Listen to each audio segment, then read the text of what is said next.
We all know our phones can control our lives. We take them everywhere with us, even to the bathroom and to bed. I don't necessarily think that phones are a bad thing and we should all just go back to our Nokias. Just like any environment, when you set up your phone to have a positive impact on your life, it will. As James Clear says in the book Atomic Habits, you can alter the spaces where you live and work to increase your exposure to positive cues and reduce your exposure to negative ones. Environment design allows you to take back control and become the architect of your life. When the iOS 14 update came out and everyone was customising their screens, I was more interested in how these new features could make using my phone more beneficial to my mental health and my productivity.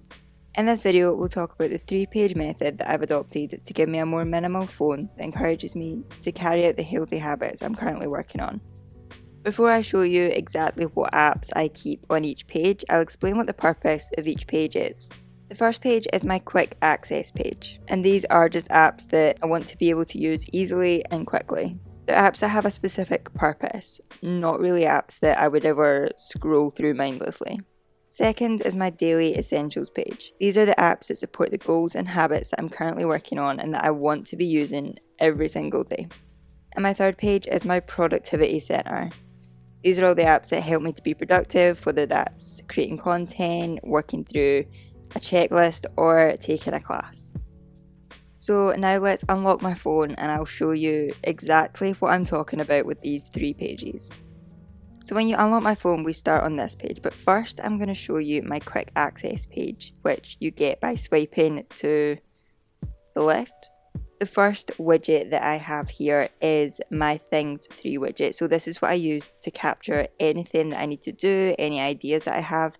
And it's just really nice to have this here, and it's easy to quickly type something in and then just lock my phone again and get on with whatever I'm doing. If you don't have Things 3 and you want to do something similar, the Reminders app that comes with the iPhone can also do this, so you just need to use that as your widget and you can do the exact same thing. I'm just using Things 3 because I have it. The next widget that I have is Maps, and I obviously turn my location off, and it's decided that we're in Leeds, so we'll just roll with it. One thing I really like about this widget is that it gives you restaurants that are nearby. So if you just click the little orange icon, it will give you restaurants, and this is going to be so helpful when me and my boyfriend, we tend to go to different towns and places just around Scotland, and when it comes to getting something to eat, we don't know the area and we don't know where to go. So this is going to be really helpful for those times. The next widget I have is my screen time. I just like to keep an eye on this. Obviously on this day it was a bit excessive, but you have good days, you have bad days.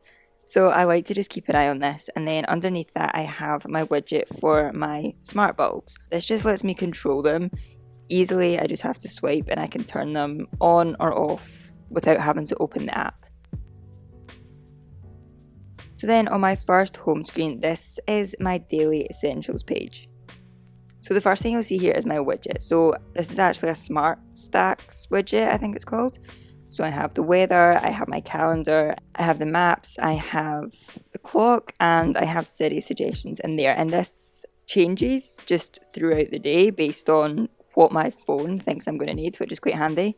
And I really like how if I tap on any one of the little screens, it opens the full app so I can get more information if I need it. And then going on to the actual apps I have on this page, I have the Health app. So I've started using this more recently, and it's just made things easier having the app right front and centre. So I've been using the Health app, but I also downloaded LifeSum, which has become my new obsession. So again, I'm using that every day, tracking my meals and things like that. So I like to have those right there so they're easy to access. The next app that I have is Save Your Wardrobe, which I use to put outfits together and decide what I'm going to wear, but also to keep on top of my wardrobe and make sure I'm not buying things that I don't need.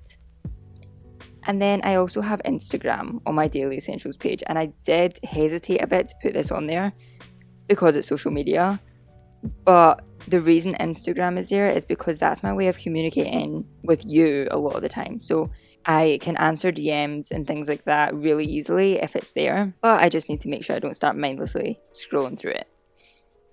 And then I have my 2 messaging apps, which is just the Messages app and Facebook Messenger. I have Spotify and the Podcast app. These are just things I use every day, so it's easy to just have them there. And then on the dock on the bottom, I like to just keep my phone app here, so it's easy to access if I need to phone someone.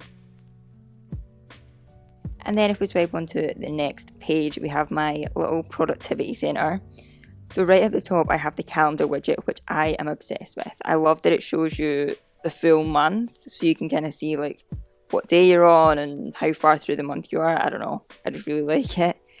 And it also shows you your upcoming events. But if you tap on the widget, it will take you to the day, like your full day in the calendar app, which is really handy. But I also love that if you click on the actual event, it will show you all the event details without you actually having to open the app and go in and kind of find it. You can just tap on that and it's right there.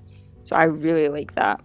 And then the apps that I have on this page. First, I have Notion, which I absolutely love Notion. So I like to just keep that there so I have access to it. I tend to use Notion more on my computer than my phone, but it's still really handy to have because this is where I literally organise my entire life. And then I have the Skillshare app. I've decided to keep this here because I want to be able to access it easily, because obviously it's to help me learn things. But also, if I am going to mindlessly scroll through my phone, I'd rather it was on something like Skillshare than Facebook or TikTok. And then I just have Gmail, obviously just my email app. And then I have Escosia, which is the search engine that I use. They plant trees, which I think is really cool. So I use that search engine. So I have that there. And then I have the 3 apps that I use most often for taking and editing photos. So I have Lightroom, I have just the Photos app, because obviously that's where the photos live. And I have my Canon app that connects my camera to my phone. And then the last app I have here is my YouTube Studio. This is mainly for replying to comments, and it's just handy to be able to access that there. So that's all the apps that I keep on my home pages, but I have a lot more apps than that. I just don't want to see them. So a new feature of iOS 14, which I absolutely love, is the app library. So if I swipe again, it takes me to the app library, and all my apps are in folders, which I do kind of wish I could choose the folders myself and I could organise them myself, but you can't. But I really like how you can search and then you get a big list of all of the apps in alphabetical order. You can scroll through them, you can find what you need, you can type in what you need, which I really, really like. But you don't have to have the apps visible on your actual home screen, and this has been so helpful to make sure I'm not just mindlessly scrolling through apps that I don't want to be scrolling through. So for example, my social media apps, I still have them on my phone. I have Facebook, I have TikTok, LinkedIn, Snapchat, but they are hidden. And also for other photo editing and video editing apps that I use, like Facetune, Canva, Later, things like that, I don't use them regularly enough to want to see them all the time. And also those apps that you have for discounts, or you have like a shop loyalty thing, like I have my Tesco Club card, I have Quidco. I still want those on my phone because they're helpful. Don't need them cluttering up my screen. So I love having those there and still having a minimal phone that is so much easier to work with. So before we wrap up this video, I just want to run through a few things that I found so helpful, and I guess things that you can take from this video and implement if you do want a more minimal phone. So the first thing you want to do is definitely remove all of the apps that you either don't use or don't use very often. So obviously delete the ones that you're never going to use, and move the apps that you are going to use but not very often, move those to your app library. It is so handy just being able to hide them but still have access to them if you need to. Next, put all the apps that you want to be using on a daily basis on your first home screen so that when you unlock your phone, they're right there. You don't want to have to search for an app that you want to be easy to use. Like for me, my health app and LifeSum, I want that to be easy to use, so it's right there as soon as I unlock my phone. And lastly, take advantage of the new widgets feature. Honestly, I am obsessed with it. And having things right there in front of you, for example, having my calendar right there. I don't even have to open the app to see what's coming up on my calendar. It has made a massive difference to how organised I even just feel in my brain.